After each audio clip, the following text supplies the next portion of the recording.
player's good, very good, you're thinking he's maybe trending toward great. But it never happened. Dak Prescott's never been a great player, and now it looks like he's regressing. Key, is that accurate? Is he regressing? Is he a strength or a weakness for the Cowboys right now in these playoffs? I don't think he's regressing. I just think he had a bad couple of games here down the stretch. In particular, the last game against the Commanders was bad, and they lost. They were able to win the other games in spite of him not playing as well as his paycheck would say he should be playing, so to speak. I don't think he's a weakness. I don't necessarily think he's a strength. I think he's just a part of a team that has some ability and some playmakers on it that could potentially make a run in the playoffs, but they first got to get past the Buccaneers. Hopefully I answered that in a way where I gave you something and gave you nothing, Max, so rather than give you nothing. Here's something I really want to say. As a former athlete, as a guy that deals with a lot of athletes and owners and GMs, I want to see people win, right? I want to see Dak Prescott win. He's a good dude. But when you sign a 4-year, $160 million deal, which at the time was a lot of money, I also want you to go back and listen to what Keyshawn Johnson just said. And I think that's a conundrum that we as athletes, we feel, right? When we're critiquing or breaking down other athletes. Because the reality is, he just said for that contract that I just made mention of, that he's neither a weakness nor a strength.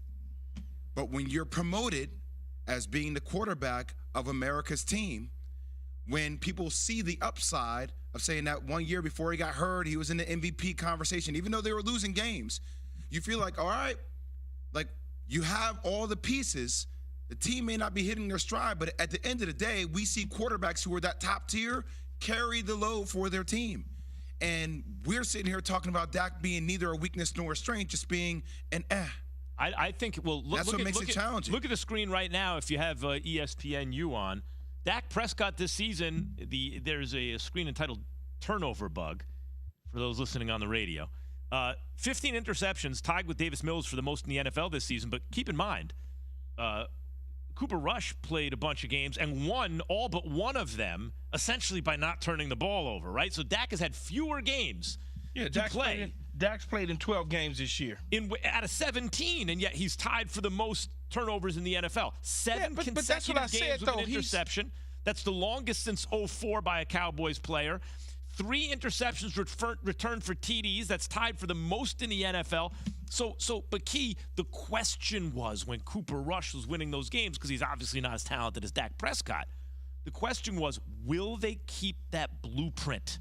Well, they did. They did, Max, for the beginning of when he came back, those first handful of games. Right, could they be disciplined enough to stay with it? No, because they get cute, right? It's we could do a little bit more. Mm-hmm. You know right, how that's the temptation. It's riding a bike.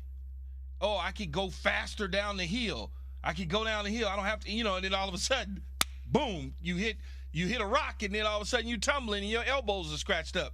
That's kind of what has happened with the Dallas Cowboys. They had the training wheels on, and they felt good, and then they took them off, and then they let him go down the hill, but the brakes on the back wasn't working, only the front brake, and when he pushed it, he fell, and he started scratching a little bit of his skin up. That's what's happening with the interceptions. But I think I know what you're saying, Key, of course. That's very clear. Like, the way you put it is very clear, and I agree. But Dak is incapable of playing at the highest level. This is what I'm saying. I don't think he's incapable. Put it this way: you could take the training wheels off Justin Herbert, he's going to be just fine. But Patrick Mahomes going to be just fine. Josh Allen just fine. You take him off Dak, and nobody's arguing. And nobody's arguing that. Nobody's arguing that. Justin Herbert has been solid his entire time in the National Football League, and has looked the part. He hasn't given you the this dude here, much like Dak Prescott. But a lot comes with Dak, where he was drafted, the amount of money. He plays in Dallas. He has an owner who talks every single day. He wears the star. He's following Troy Aikman and Tony Romo and company. There's a lot that come with playing in being the quarterback of the Dallas Cowboys. If Dak Prescott did the same things that he's been doing for the last 7 years on another team, we're going to look at him totally different than we do at the Dallas Cowboys. Let's just keep it real. That's what I'm saying. It doesn't matter, though, Max, whether he has one playoff win or 10 playoff wins. We're going to look at him different because of the branding of the situation. It's how I'm with you, Max. It's how somebody's packaged. He's part of an overall package that gets sold. I've said this before. If Dak Prescott were on another team, we wouldn't be talking about him anywhere as close to as much as we talk about him because he plays for the Cowboys. That's why I asked yesterday. I literally asked. I'm like, is he Kirk Cousins with a better PR machine? Yeah, a little bigger, a little stronger, a little better arm. If he was in Atlanta doing these same things, we wouldn't even be like, oh, he can't play. They overpaid him. We wouldn't do that. It's not. No, but you're looking at it from the point of view where saying he's overrated. What I'm saying is, to me, to my eye, Dak Prescott's never been an A or an A-. He's been a B+. I think he's better than, like, if you have Dak, you got a quarterback. You know, he's not just a guy. He's a little better than that. But look, he's a little better than that. He's not elite. It never has been. Does Dak Prescott need help from his other players right now where he's at in his career? Yes.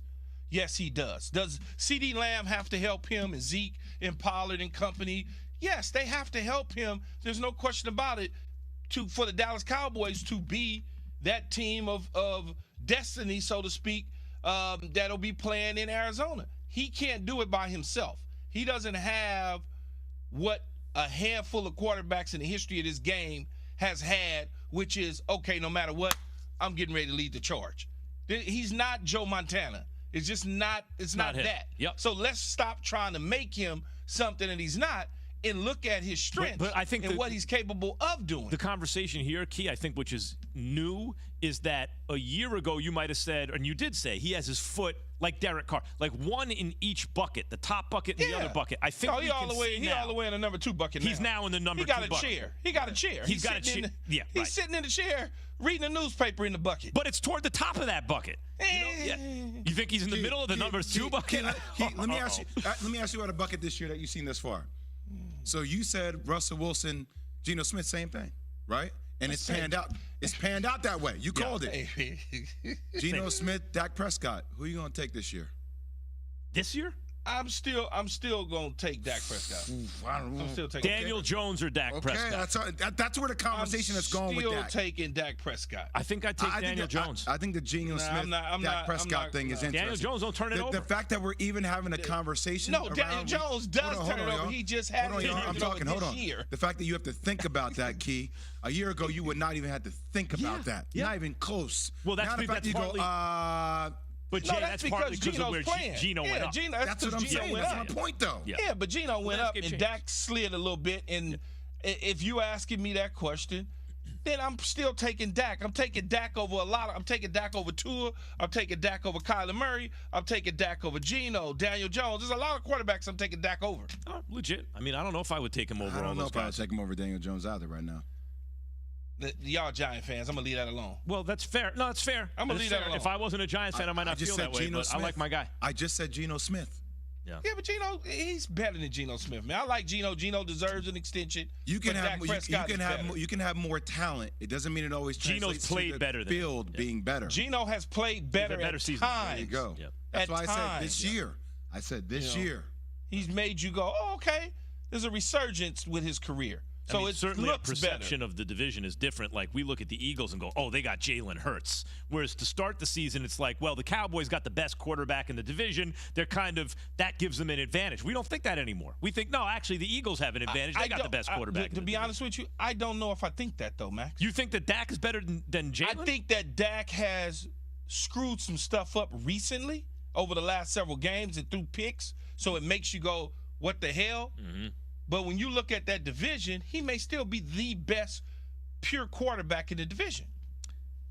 ESPN front office insider Mike Tannenbaum explains why he would draft Bryce Young and trade Justin Fields. He was on our show earlier. But first, Jay has this word from Granger.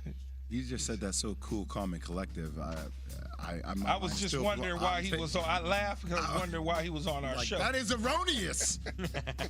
For the ones who get it done, Granger offers high-quality supplies and solutions for every industry.